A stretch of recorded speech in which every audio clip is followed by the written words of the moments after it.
Graça e paz, amados, Deus abençoe a todos que estão chegando ao vivo e aqueles que vão vir depois.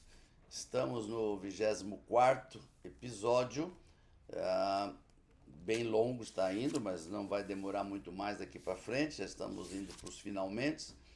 Iniciamos já 2 módulos atrás, eventos após o arrebatamento. Então, como o título do seminário é Sinais da Volta de Cristo, os sinais da volta de Cristo é até o arrebatamento, né? Porque é o que nós estamos estudando. Depois nós estamos falando dos eventos que acontecerão após o arrebatamento, e um dos eventos nós falamos do tribunal de Cristo, que está acontecendo no céu, e no mesmo momento que está acontecendo no céu, está acontecendo na terra a grande tribulação ou o aparecimento do anticristo. E começamos a detalhar sobre o anticristo, usando basicamente Apocalipse capítulo 13, que nós vamos continuar em cima disso com detalhes agora, mais específicos, lembrando a cada um de vocês que o anticristo não é o falso Cristo, que Jesus fala no seu sermão do final dos tempos, no livro de Mateus 24 e 25, lá ele fala de aparecerão falsos cristos e falsos profetas. Isso está cheio,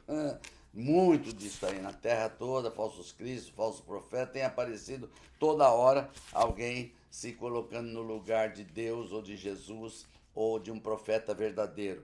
Por isso que a Bíblia fala sobre discernimento e sabedoria, que é o que mais a gente precisa para identificar os falsos. Mas o anticristo é contra Cristo, ou seja, ele vai se sentar no templo dizendo que ele é o Deus e que todo mundo tem que adorá-lo, então ele vai se colocar no lugar de Deus e é contra Deus, tanto é que ele vai dizer que o poder é dele. Nós vamos ver aqui no livro de Apocalipse, capítulo 13, eu vou ler hoje aqui do 11 ao 18. Para completar o capítulo 13, eu li só a primeira parte. Então hoje eu vou começar lendo a segunda parte do capítulo 13. Diz assim no verso 11: Vi ainda outra besta emergir da terra.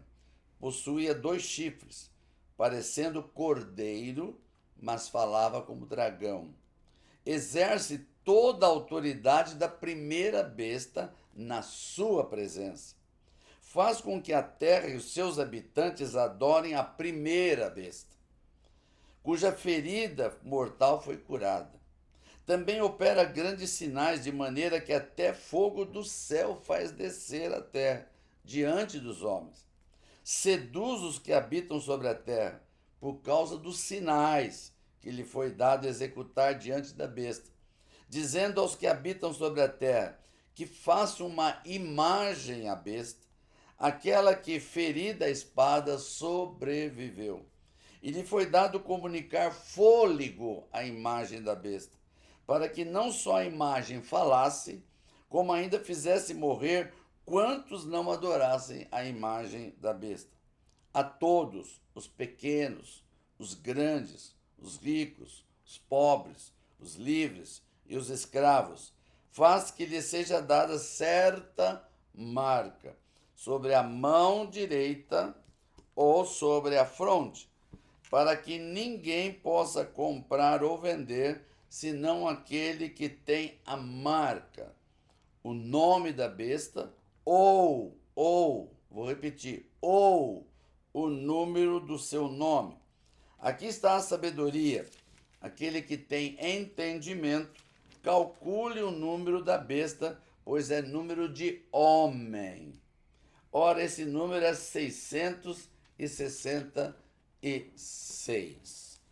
E esse é o número que dá margem a tanta interpretação. Como tem gente que gosta de mexer com esse número, né? Por que gosta de mexer? Porque existem interpretações de que esse texto está falando no grego, outros falam que é hebraico, outros falam que é latim, né? E cada um pega uma área e coloca esse nome, esse número 666, como a soma de números de pessoas, né? Vou te dar alguns exemplos, só para você entender aqui, vai aparecer na tela direitinho.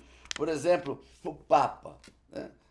Tem gente que fala que o Papa é o 666 por causa do título que o Papa tem, que é Vicarius Filii Dei. Se você coloca isso aqui em algarismo e a soma das letras em romano, vai dar 666. Né? Ah, houve um imperador no passado, na época da igreja primitiva, que foi o pior imperador romano que mais matou gente cristã, que mais perseguiu a igreja, e todo mundo fala que ele foi o anticristo, né? Que é Dioclécius Augustus. Quando você pega esse nome que vai aparecer na tela e faz a soma em números romanos, você vai descobrir que dá 666. E é tão importante saber que isso é uma coisa do homem tentar fazer isso, que todo mundo que tem um nome, alguma coisa que dá 666, vão dizendo que esse é o anticristo. Por exemplo, a profetisa evidente do adventista, né? Que é Ellen Good White. Se você colocar isso em outras romanas, você vai dar 666. Mas veja, a Bíblia fala muito claro, principalmente em Mateus 24, que o anticristo será morto pelo sopro da boca de Jesus na sua segunda vinda. Jesus não veio ainda na segunda vinda. Então não existe possibilidade de ficar inventando o anticristo enquanto não aparecer o anticristo verdadeiro. E que esse que Jesus vai matar com o sopro da sua boca, conforme está escrito na palavra. Então, quando você chega aqui no livro de Apocalipse, que nós lemos semana passada, começando no verso 1, você descobre aqui uma coisa interessante. Primeiro, essa palavra vi emergir do mar, né? Não está falando mar no sentido que a gente conhece, água, não é isso. Mar no Apocalipse representa multidões de pessoas, representa povos, representa nações. Então, João está vendo aqui uma besta que é um ser humano, uma pessoa que tem esse número 666, que é número de homem. Esse camarada surge no meio de grandes nações. Ele se destaca, né? É uma besta porque ele é o iníquo, por isso que ele é comparado à besta. Então ele aparece surgindo do mar, que tinha 10 chifres e 7 cabeças. Logo você começa a imaginar essa questão de chifres e cabeças, logo em seguida fala de diademas, está falando da autoridade que este homem tem sobre diversas nações.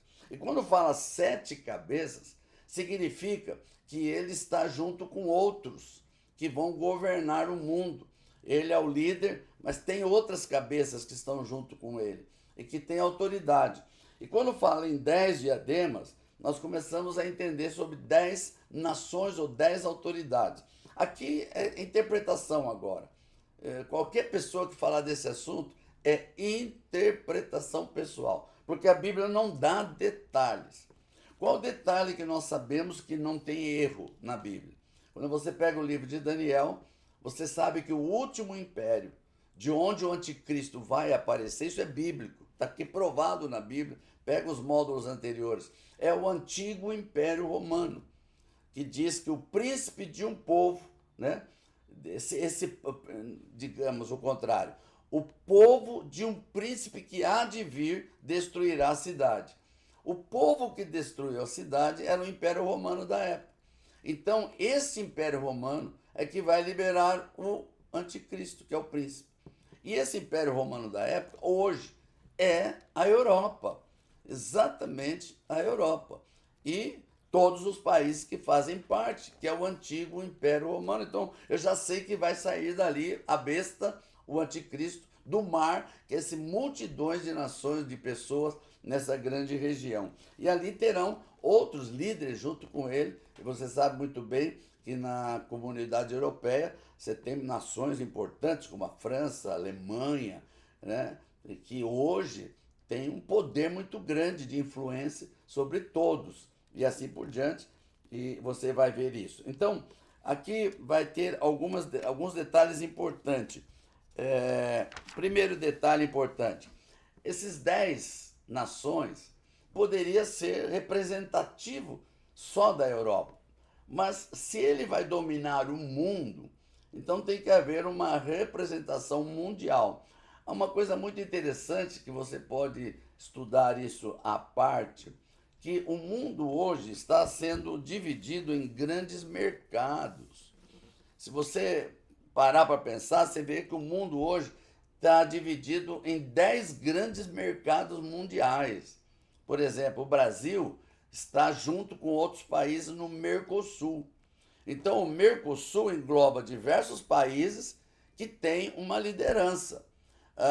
Tem os Estados Unidos, por exemplo, junto com México e Canadá, é um outro grande bloco de mercado. Você tem o mercado asiático, o tigre asiático, você tem o mercado da África. Então você começa a ver os mercados se agrupando e a gente descobre que o mundo ficou pequeno. O mundo é pequeno hoje, com toda a tecnologia que existe, de internet, de 24 horas, de no mesmo momento você falar com alguém no Japão, ou na China, ou na Ásia, ou nos Estados Unidos, o mundo ficou pequeno. Então os mercados, quando se ajuntam, não é mais tantas nações, mais cento e tantas nações. Não, são 10 grandes mercados mundiais que estão se reunindo e assim por diante. Então, não necessariamente é isso, é uma interpretação. A Bíblia não fala claro sobre isso, apenas fala das 10 coroas ou 10 chifres que são as autoridades.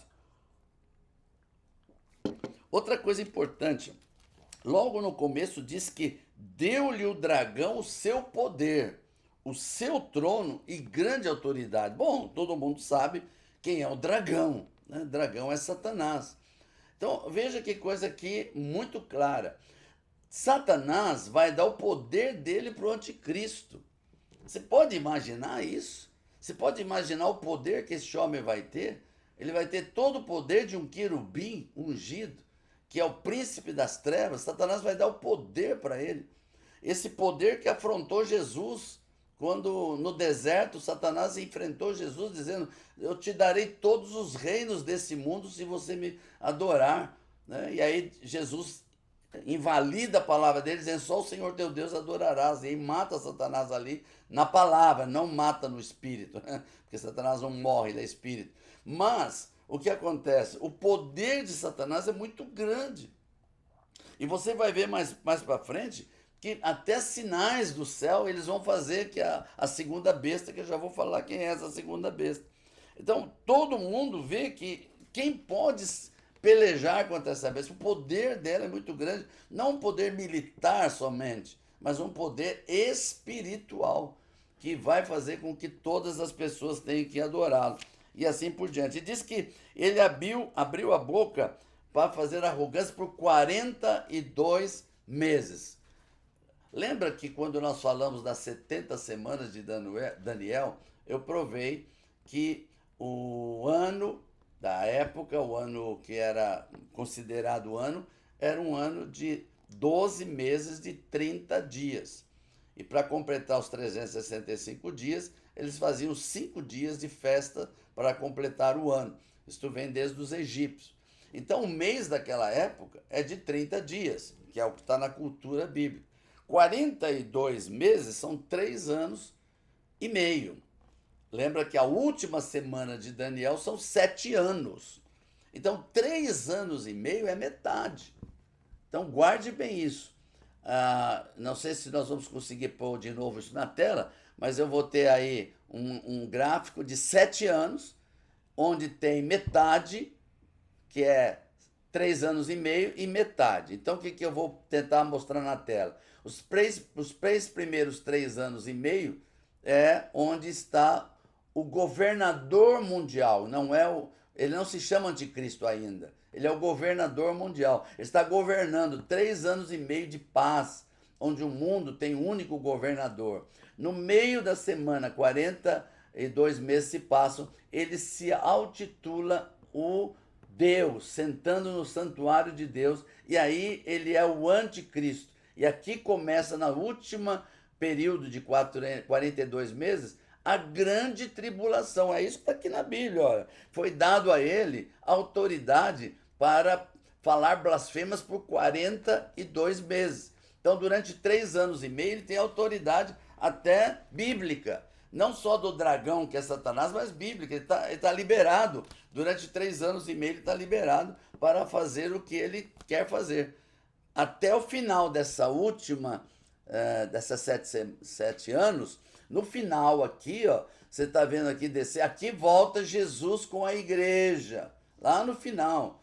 A igreja está lá no céu, arrebatada, passando pelo tribunal de Cristo, passando pelas bodas do Cordeiro. Aqui embaixo o anticristo se revelando, grande tribulação, e no final do período a igreja desce com Jesus, e Jesus, com o sopro da sua boca, lança o anticristo e o falso profeta, que eu já vou falar sobre ele, lança no lago de fogo.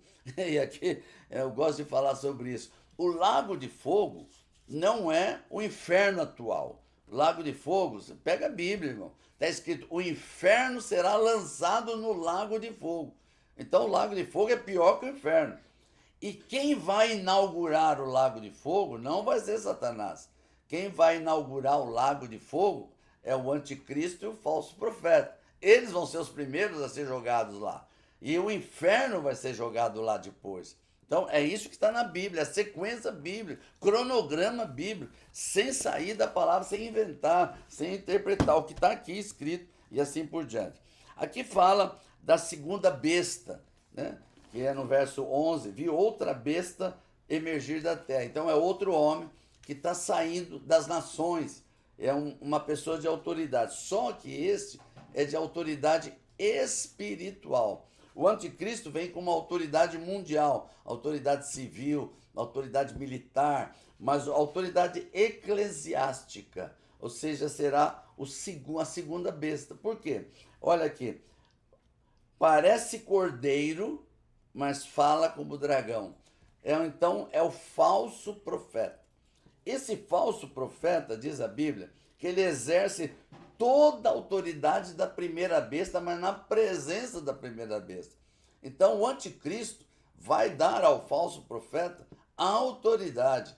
Ela é religiosa, é a junção das religiões pagãs, é a religião das religiões que, na verdade, Deus não significa nada para eles, onde Jesus não faz parte da sua estrutura como Salvador, como libertador, redentor, o único intermediário entre Deus e os homens. Essas religiões vão se juntar debaixo de uma única pessoa, um cristão, vamos dizer assim, falso cristão, que vai ter o poder da primeira besta do anticristo.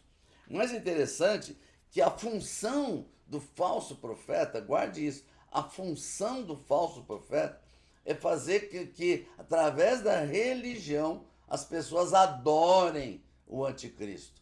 Através da religião, transformar o anticristo num Deus onde ele deve ser adorado. Você fala assim, mas isso é uma coisa difícil, como é que vão fazer? Meu irmão, presta atenção, vamos para a Bíblia. Deus liberta o povo do Egito com mão forte, tira o povo do Egito, passa pelo Mar Vermelho, e os exércitos de Faraó são destruídos. Estão ali vendo os milagres de Deus. E na primeira oportunidade que Moisés teve que subir o monte Sinai para falar com Deus e ficou 40 dias e 40 noites fora, o povo já quis outro Deus no lugar, fizeram um bezerro de ouro e começaram a adorar o bezerro de ouro. E pensa comigo, se a igreja não está mais aqui na terra, se o Espírito Santo não está mais aqui, essas pessoas vão ser totalmente enganadas, como são hoje. Hoje, se você vê em países, né? Não vou citar aqui o país, mas um país de muita sabedoria, você chega lá, tudo para eles é Deus. Né? Teve um trovão, é um Deus. Veio um fogo, é Deus. Um lápis caiu no chão, é um Deus. E a gente de alta sabedoria. Imagine então ver um falso profeta que vai fazer fogo descer do céu. Vai fazer fogo descer do céu. Ele vai ter um poder religioso tão grande que as pessoas vão ser enganadas. Eu não preciso ir muito longe, irmão. Hoje ainda estamos com o Espírito Santo aqui. Hoje tem a igreja, tem os verdadeiros profetas, mas muita gente ainda é enganada pelos falsos profetas que fazem milagres assim, como se fosse milagre. São milagres enganosos. E as pessoas acreditam, porque não sabem da realidade. Então, o que eu quero falar aqui antes de continuar? Você não tem, nesse tempo atual que estamos vivendo, antes do arrebatamento da igreja, crer em milagres somente, você tem que crer nos frutos das pessoas. Qual é a vida dessa pessoa que está fazendo milagre? Porque se o próprio diabo pode trazer fogo do céu, se o próprio diabo faz milagres enganosos, então não é pelo milagre que você tem que acreditar nas pessoas. Você vê que quando aparece alguém fazendo um milagre, milhares de pessoas se juntam rapidamente por causa dos milagres. Mas será que são verdadeiros? Será que são falsos?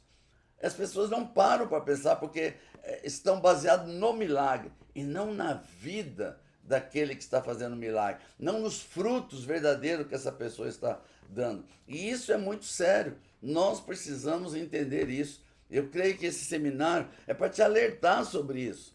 Nós não esperamos o anticristo, mas a Bíblia diz que o espírito da iniquidade já opera. O espírito do anticristo já opera desde o tempo dos apóstolos, o espírito da iniquidade.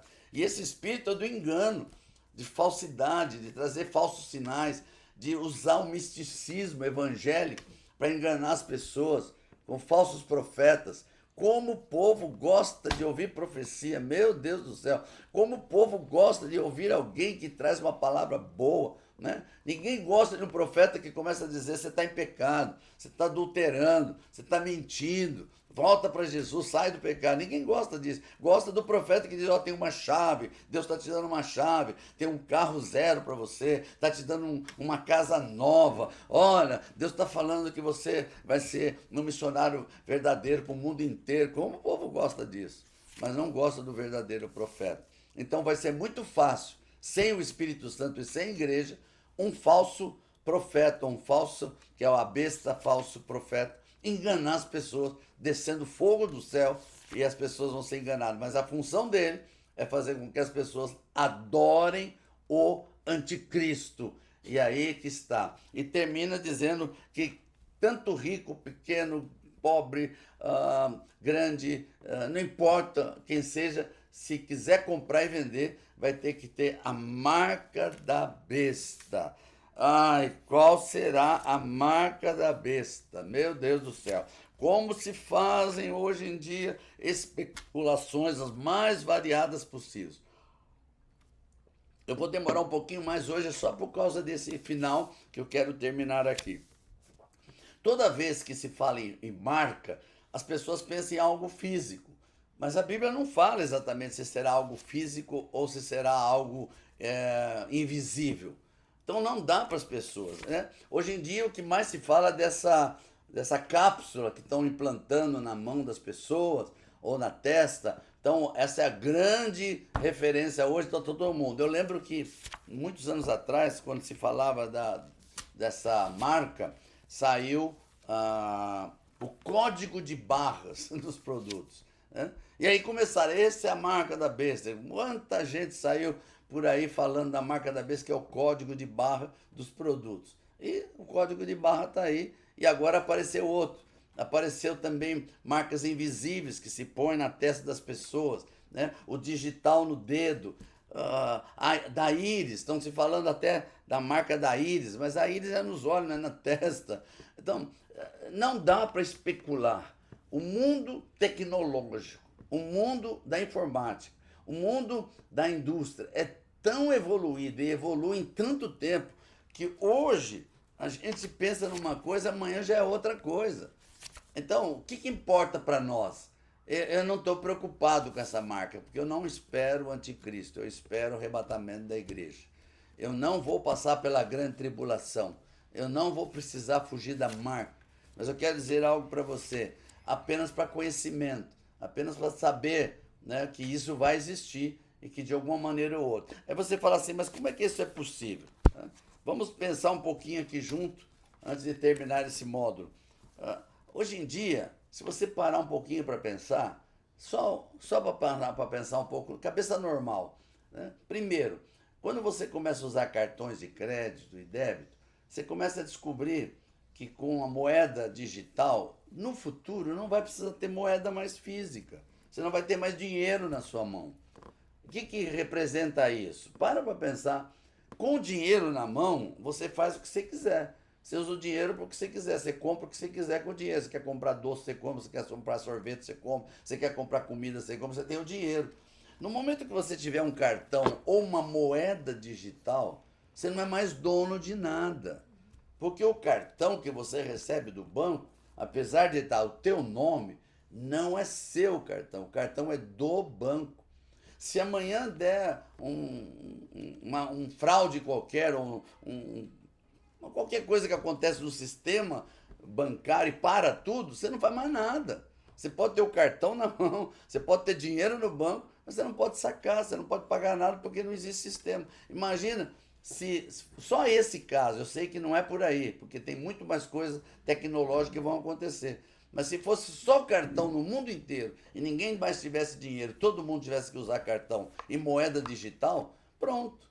Uma pessoa só pode de repente bloquear tudo e ninguém usa mais, todo mundo fica cativo. E aí pode dizer, não, só quem tiver o digital, só quem tiver a marca disso, a marca daquilo, que vai poder liberar o seu dinheiro. Pronto, o controle chegou e assim por diante. Só para você pensar um pouquinho sobre isso em nome de Jesus. Eu acho que já falei bastante sobre o anticristo, não quero falar mais, porque não importa para nós, não me interessa, não estou esperando o anticristo, estou esperando o arrebatamento da igreja, que é o sinal mais importante que eu preciso. E depois, nos próximos módulos, eu vou continuar falando o que acontece depois do arrebatamento, porque eu não falei ainda das bodas do Cordeiro, nem falei sobre a segunda vinda de Cristo, sobre o milênio, sobre a redenção da terra, e depois, no final de tudo, o julgamento do grande trono branco, que é o trono de Deus. Amém? Vamos orar, Pai, em nome de Jesus, ao encerrarmos mais esse módulo, novamente, nossa preocupação é alerta para a santidade do povo, para se preparar para receber o arrebatamento e não a grande tribulação. Também, Senhor, para se preparar para ter obras que sejam dignas de apresentar diante de Jesus no tribunal de Cristo. E, acima de tudo, dar urgência no evangelismo, para buscar vidas que ainda não encontraram Jesus e não querem que essas vidas fiquem para o anticristo, mas que sejam arrebatadas. Começando na sua própria família, Pai, em nome de Jesus, para a honra e glória do nome do Senhor. Amém e amém. Fica com Deus, até o próximo módulo, em nome de Jesus.